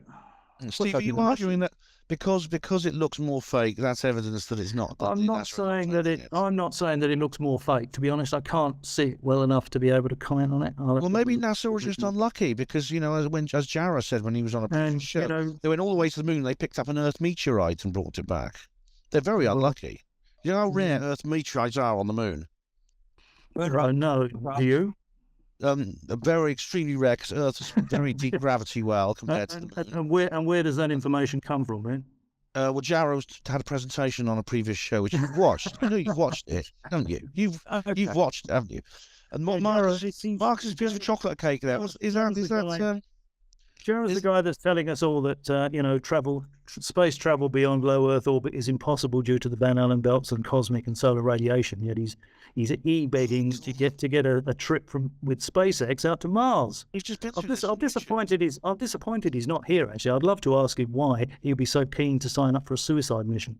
Well, maybe he can come on next time. And the other thing I was going to ask him about was he did a calculation about how much radiation would be a human body would be presented with on one of these lunar missions, and his calculation. Am I still here? His calculation seemed to relate to an astronaut that had been peeled, his skin stretched out into a flat sheet, and presented with an aspect that will be maximum radiation in the Van Allen belts, had no protection from a spacesuit or from a spacecraft. I'd like to ask him about that calculation. Well, he's not here. I don't have that information myself, but I'm sure he'll have an answer for you. I'm sure he will, yeah. I find it to be just as ridiculous as the answers I've heard here today. What's that chocolate brownie you've got there? Is it nice, Marcus, that chocolate brownie? Well, chocolate brownie, this one. Yeah. Yeah, does it taste nice? That's what it looks like to me. No, not really, because it's moon rock and it's full of radioactivity, I'm told. But it's all gone away now, because obviously the moon is radioactive. Which was what man said about the... And it'd be good if we got the other luminary, Rasa, on here as well, the guy that says he's working on a secret free energy project for the Chinese government that produces 10 megawatts of power. You do. You know, and he announced that on a global social media platform. Yeah. If that was if that was true, he would have been dragged off to a re-education camp, and he would be there right now, being beaten with a rubber hose, probably. I see that you follow everything said in the mainstream media about China and Russia. Well, there are an awful lot of outlets telling the same story. Of course they are. And the biggest story would be if one of those outlets found out that the other outlets weren't telling the correct story. That would be the biggest story of all, wouldn't it? That's not how it works, and you know that really well. Of course it is. If someone could get a scoop like that, they would. They wouldn't hesitate. What about Smedley Butler and what he said about the media? You know, I mean, we're going to be off topic here anyway, guys. But you guys obviously know nothing whatsoever about any of the technology. You don't understand it. You don't understand the communications between the spacesuits. You know, with the Vox and all that sort of stuff. You got no clue. So 2 + 2 = 5 because well, everyone believes that, and if anyone who says 2 + 2 = 4 just doesn't understand it. They just don't understand it, Steve. I'm not saying anything that's not verifiable. And anybody that knows anything about it will know what I'm saying is correct. You said what you're saying is rubbish. By the way, Neil, I'm recording this bit in case you want to use it. You see, the thing is like, can I download this as well? Yeah, of course. I just want to perhaps I want to make this point to the viewers. Actually, some people claim we're an echo chamber. I think now we've proved that we are not an echo chamber at all. If we didn't do a Blue Earth thing, we've certainly done it with Steve Mumbling, I would say. It took long enough, didn't it? Well, Steve, we've asked you actually. I mean, you've been sort of you lot put yourselves forward as space exploration experts. Now, I know orders of magnitude more about space exploration than all of you lot put together. Yeah, but I would not call myself a space exploration expert by a very long chalk. Well, you can make an argument about semantics as much as you like, but I mean, it's easy to say, oh, someone's clueless, or they don't know what they're talking about, or I know more than you do. But demonstrating that they're wrong, I was just making a point. But that's exactly my point. When I was saying at the beginning with Scott, any of you right now while we're doing this could Google the Clark belt. Geostationary television satellites, geostationary communication satellites. And any of you will be able to tell me, man, when you read that you're 23,000 miles out. Do something about it. You're 23,000 miles out. It's not important. It is, because ironically, Henderson is talking absolute bloody rubbish. It doesn't. But it's important. Scott does not rubbish. Scott knows what he's talking about. No, he doesn't. And the fact that you're backing him up tells everybody that knows anything about it that you know nothing about it. Steve, it's very ironic how this works. It's very ironic, Steve, because when you mentioned that point about the geosynchronous satellite altitude, right? That was one of the few actual points you made. It's one of the few that and the microwave point with the atmosphere. Well, yeah, that was literally the only two things you said that were real rebuttals to Scott. He comes across. I think he comes across as far more reasonable than you do. So does Marcus. Well, he didn't say that he tested a part of that flag, did he? For moisture content. Oh, I don't know. He's just looked at it and given an opinion. You can't do that. If you're putting forward a case for something and you're saying this is fact, this is what this is, you have to back it up. You can't just look at a camera and say, look at this flag, it's wet. That's low-hanging fruit, I think, because it's impossible because the flag is the flag is somewhere. And if you were real researchers, you would have contacted Annin in America, who made the flag. You would have asked them to send you a flag, and you would have doused it in water and then filmed it drying out. And said, look, we've replicated this here on Earth, which is where we say this was shot. Well, Scott was saying if it was shot on Earth, he could probably get a section of that. Probably get a section of the actual with photographic film, isn't it? We've tested it. We've put it in vacuum chambers. We've proved. Yeah, but it's the wrong film. No, it's the wrong film. It's meaningless. Your tests are nonsense. No, our tests are valid. Perfect.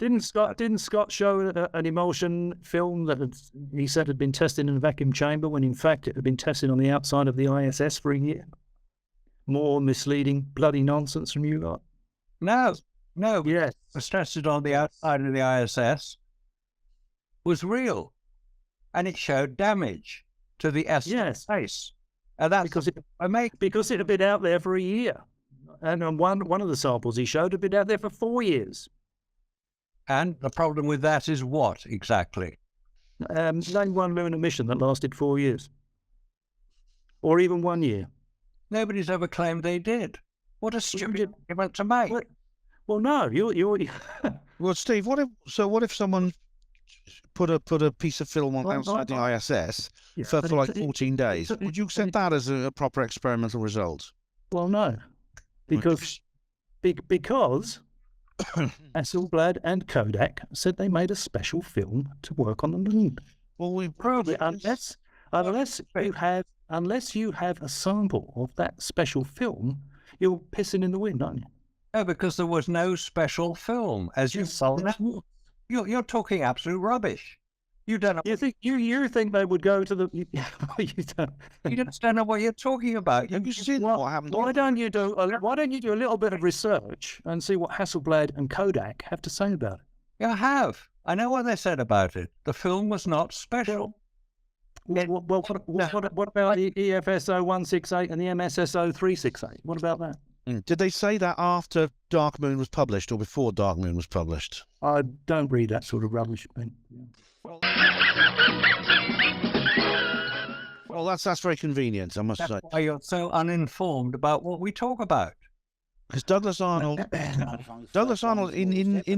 the contemporary with the Apollo missions, Douglas Arnold and Patrick Moore were given samples of the film. It is standard Kodak ASA, and as Arnold very proudly shows it to people. Yeah. I think he's dead now, but he very proudly. Yeah, and this Arnold guy is a fake moon guy, is he? No, he's an astrophotographer who's good friends with Patrick Moore. But BBC. He supports the fake moon landing. No. He's very opposed to it. In fact, he and Patrick Moore on April the 1st, sometime in the 90s, they actually did a special Sky at Night episode where they attempted to debunk the things that Marcus, Neil, and I talk about, and they failed. Yeah, well, I'm inclined to believe Hasselblad and Kodak over you guys any day of the Well, week. Jan Lundberg, Hasselblad, actually, have you seen the interview with him on what's it called? What Happened on the Moon? So what does Hasselblad have to say about this classic Aldrin picture? Does it look to Jan Lundberg as though the subject was lit? Yes, it seems like he's standing in the spotlight. And I can't explain that. That escapes me. Why? So maybe you have to find Armstrong and ask him. Because he was interviewed before. He was interviewed earlier, and he explained that the camera was designed to use normal film. He just said, This Arnold guy, just so you know, he's the managing director of Kodak UK. Aside from his other things, so he does know what he's talking about, and he was representing Kodak. He's very close to the space program. He's very, very in time with the space program. He's interviewed in What Happened on the Moon, and he actually states specifically, this is normal film. I've got a reel of it here. It was from the same batch they gave Apollo. It's like a souvenir. He was given it as a souvenir from the same batch that they gave to Apollo. Just because obviously it's not the same reel, but it's from the same batch. And this is the film you tested, is it, Marcus? No, we tested the S-Star-based film that we bought specifically for the test. So it's a different film. No, it's not a different film. It was the same batch of film. It was actually quite hard to get hold of because there's not much of them around anymore. But we got the correct film for the test. There's no point in doing the test without the correct film. Well, exactly. That's why I think. Well, Steve, now you're deviating and mixing points, because you actually said a while ago that the specific film that Kodak used in the moon landing was a special film. Then we explained that Kodak actually didn't use special film. Then you asked what film we used for the experiment, for the vacuum chamber experiment. Then you said, oh no, that's a different kind. It's not the same kind of film. So you're mixing. No, what I'm saying is, Marcus hasn't got a sample of the film that you're talking about, has he, Ben? Yeah. Well, they don't make it anymore. But we used a similar kind of film. You could use a similar kind of modern. You can't get an off-the-shelf film and say this is the effect you're going to get on the moon when they used a completely different film. Well, you see, this is what I mean. Where you're mixing. That's like me saying if a normal kind of film can work on the moon, why did Kodak make special film then? You see, you're mixing points. Kodak made special film to work on the moon. Yeah, the only part that was special about it was that it was a thinner film, so they get more in the magazine in the. So now you're admitting it's a special film. No, I'm saying it was special because it was thinner, not because. Yeah, and it's probably got some other specialities as well, isn't it? It's probably got No, because I think so. That's what you will say to support your. And that's what you will say to support your ridiculous fake moon landing nonsense. You won't admit anything, any fact. Anything has to be sort of distorted, and it's all. Yeah, there's just. Oh, come on, Steve. No, Steve. You're not splitting hairs on this one. Mm. Yeah, but as I said, you're trying to prove something. Yeah, you're not going the right way about it. No, but so are you. You're trying to prove that a government agency with a track record for lying made an achievement. And you're saying they made that achievement. That's a positive. I'm not trying to prove anything. I think NASA have proved it over and over and over again. I'm just saying that I look at what I see from NASA, and I look at what I see from you, and I think what I see from NASA, it makes perfect sense and looks fine to me. What I see from you is a lot of misleading dribble. Well, that's your opinion is your choice, but the fact of the matter is that it is. I'm glad you accept anyway that NASA are making a positive claim. It's not just a burden of proof kind of thing where for goodness sake, the ticker tape parades, you know, and all this, you know, the space race, and you seriously believe that the Russians would not have said that the Americans faked it? Do you know the doctor who invented lobotomies? The doctor who invented lobotomies won the Nobel Prize, Steve. Do you know that? The Americans built a number of Apollo spacecraft because they weren't expecting the first one to succeed. And if it hasn't, another one. And if it has, they built another one. We're not disputing they built them. You can see one. So you can see one of them in a museum today. The Saturn V. You know, I hear this bloody nonsense. The only thing Marcus can ever say is that the Russians were cooperating. You know, that's why they don't spill the beans. But he can't say anything else because it destroys his ridiculous narrative. It doesn't. How many regime changes have there been in Russia? You think the Russians would keep it quiet now, do you? Yeah. I mean, you do have a vested interest in keeping it quiet. They have a vested in cloud cuckoo land. They don't have a vested. One of the counter arguments given to this a lot is, you know, that this was originally done to dupe the Soviets, to say we had better rocket equipment than they did. And one of the arguments given is, well, if the Soviets would have to have figured it out by now, or the Russians now, or the Chinese would have to have figured out what we did by now. And so why haven't they mounted some kind of counterattack or some kind of campaign to expose some of this stuff? And same thing with 9/11 and other events like that of similar political intrigue. And he goes off in a different direction about, you know, who our real enemies may or may not be and all that. But I liken it to competing magicians in Vegas.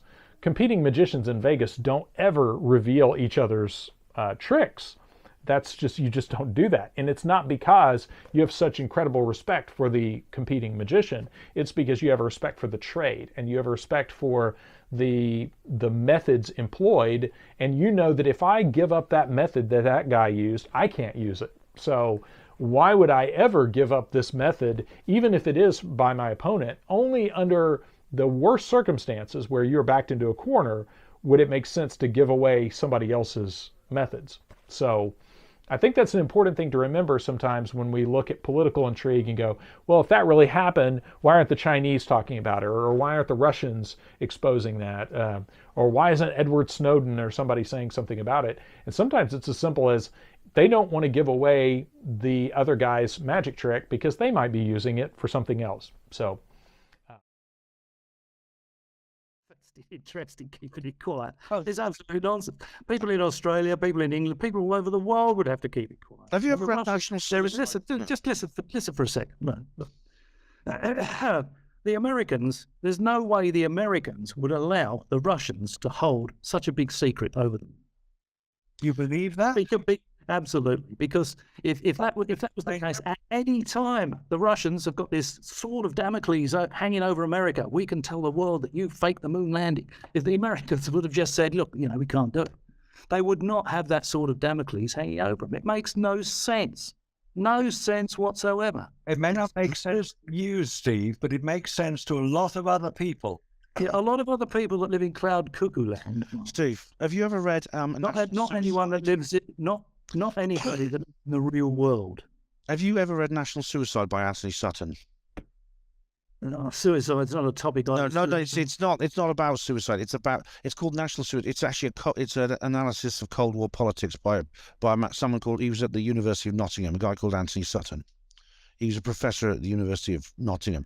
It's worth reading now because it gives you. It doesn't specifically mention the moon landings, but it gives you a background about how the Cold War was being, quote unquote, fought privately behind the scenes among the statesmen involved compared to how it was presented to the public. And when you read that book, even though it doesn't mention it gives you a background of how something like the collaboration of both sides or supposed sides in the Cold War worked. So why do you think there has never been a quid pro quo fake Russian moon landing?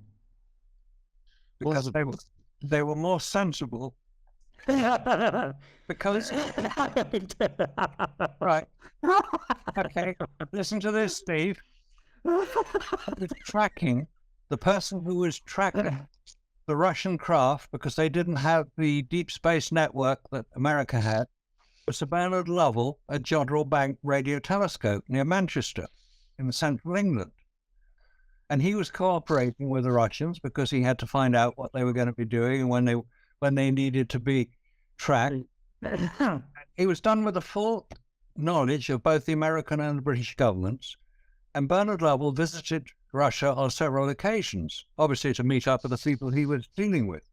And he asked them outright, he said, when are you going to be sending men to the moon? This was before Apollo. And the Russians said, when we can ensure their safe return due to the dangers of radiation.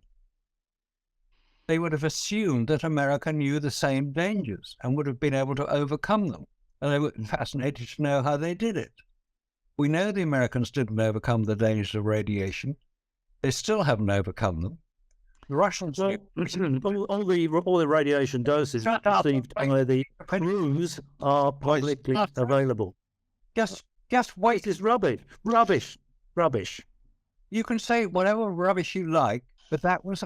You've got no idea, Marcus. You're not addressing... The Russians gave Jodrell Bank all the information about that particular spaceflight because they wanted the West to know they could do it.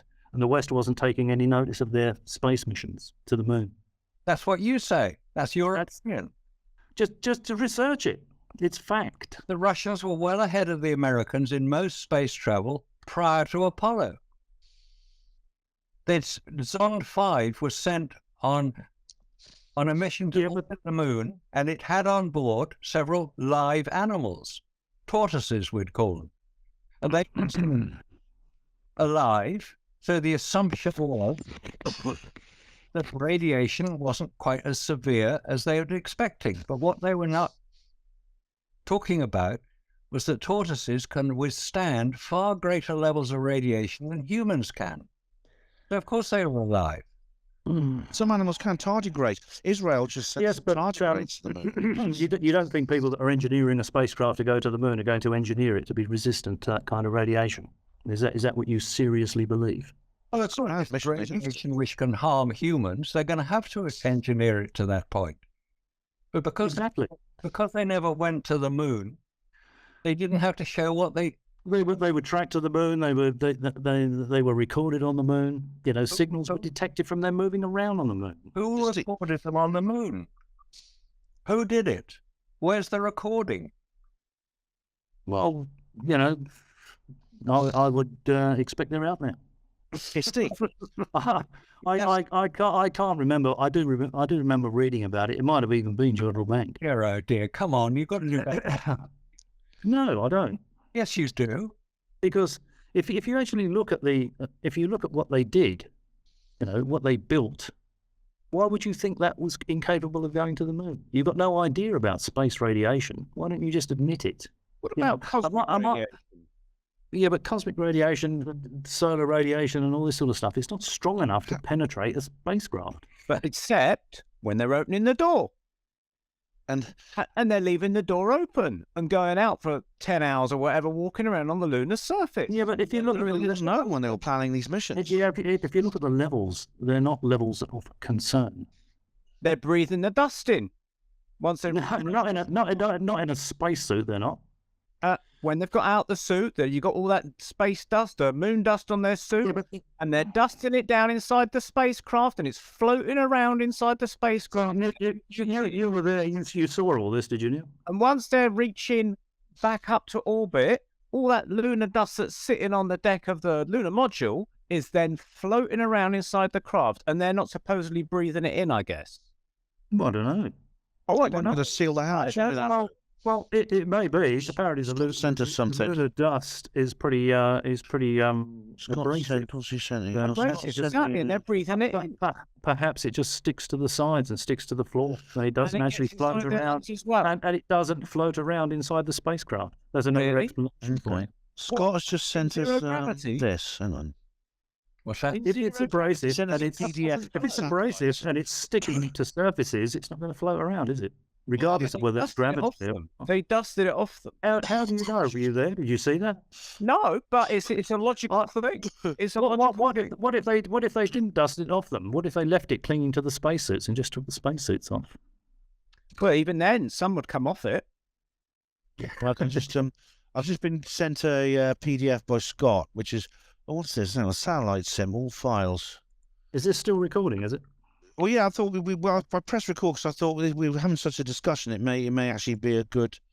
What's it? Oh, yes, I'll replace that. Billions of years of cosmic radiation on all of that lunar surface, and then and then bring the rock back with them. But it's not. It doesn't work like that. It's not residual. Also, it's a pity Scott's not here, actually, because not only would the dust maybe cause health problems for the astronauts, it would also make it very, very difficult to seal the hatches on the actual spacecraft. And this is essential. You don't know that. Well, as I said, it's Scott's speciality. Yeah, but his speciality is being wrong about everything and being completely clueless about everything. That's his speciality. About the space stuff. Quite unnecessary, Scott. Quite unnecessary. That is that's not an argument. Saying people are clueless. You know, I mean, arguments. You're going to be a recipe for a souffle. I might be inclined to take his word for it, you know, but the rest of it, forget it. It's just nonsense. Well, that's not an argument. That's not an argument. But it's not. Well, it is. No. Well, so saying someone is clueless is an argument. As I said before, why don't one of you just Google where the satellites are and just tell Scott, give him a bit of an education? Oh, do shut up about that again. Do a bit of research on HF propagation and microwave propagation. Give him an education. Tell him the microwaves go through the ionosphere. Yeah. HF because those are the only 2 points you actually made in your discussion with him. You keep coming back to them. And he won't yield because he's got no bloody idea what he's looking at.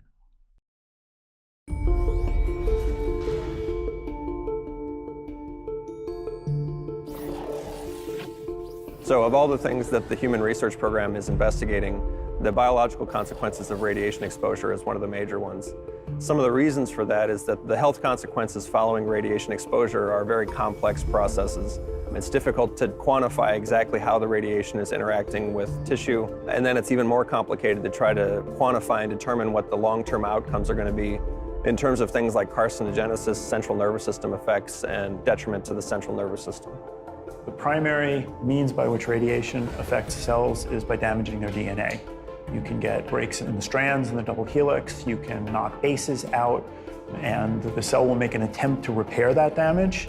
Sometimes it's effective, sometimes it's not, and sometimes it'll actually get repaired, but in an error-prone fashion, so it's what we call misrepaired. So anything that sets into the genome in that way is a mutation. And the accumulation of mutations can potentially lead to cancer and take a non-cancerous cell, a normal cell, and make it transformed into a cancerous one. So that's a big concern. So on Earth, there's a couple characteristic things that are different from space. One of them is that the type of radiation we experience on Earth is generally what we refer to as low LET radiation, things like gamma rays and X-rays. We also have the protective shielding of the Earth's magnetic field and the atmosphere, which shields a great deal of the radiation. And then finally, we have things like radiation protection concepts such as time, shielding, and distance. So we can reduce the time of exposure on Earth, we can reduce the distance from the radiation sources, and we can reduce the exposure through shielding. In space, a lot of those things are very different. So we have a very complex radiation field that includes things like protons and all the particles on the periodic table of elements. They're coming in at energies that are approaching the speed of light, and they're difficult to shield against. And they're always there. So the concept of time really doesn't make sense because you can't reduce the exposure in space except perhaps getting to Mars faster. You can't really reduce the distance at all because the radiation is everywhere. And shielding concepts for galactic cosmic rays are very difficult because of the energies involved.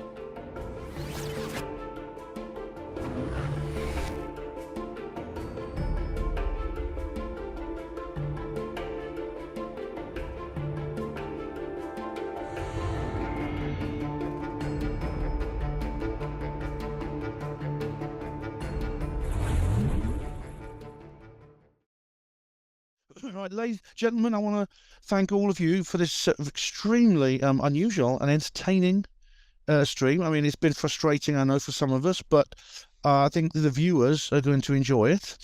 And it has been, you know what I think, who won the argument, who lost them, but the viewers can make their own minds up about that. The viewers can make their own mind up. I want to say a big thank you to you all. So Marcus, tell us about how they can find out more about you, Nexus Magazine and things like that. How do they learn more? Nexus Magazine. Go to our local newsagent or... Right. If you like science fiction stories. No, great, Steve. Yeah, very funny. So yeah, this you can get. You can subscribe to it. I'm a regular subscriber. Two Apollo 13. There will be a link in the description box where you can find out more about Nexus Maggie. Steve, do you have any publications, YouTube channel, anything like that you'd like people to look at? Well, there is a YouTube channel called Steve Mumbling. Yeah, it's just simply Steve Mumbling. Put his name in and you'll find it. You'll if you want to hear both, it's always good to hear both sides of the story, I find. So go. I always watch it. So I want to say a big thank you, Neil. Of course, you do a radio show too, don't you? Another radio show. Yes, you'll be doing it soon, Ben, on the Paranormal Peep Show. So it's going to been a good recording today, and we look forward to chatting to you soon on that. Definitely, we're recording tomorrow, so it's a busy weekend for me. And with UFOs being shot down and everything like that, it's going to be great. It's quite an eventful weekend. But I want to thank all you gentlemen for joining, and Scott earlier on, of course, who's now left, had to leave early. But thank you very much to Scott Henderson as well. Thank you all of you for watching on Neil Geddes-Ward's channel on mine, Hapanmo TV, if you're watching there. And I'd like to wish you all a pleasant evening, and keep watching the skies.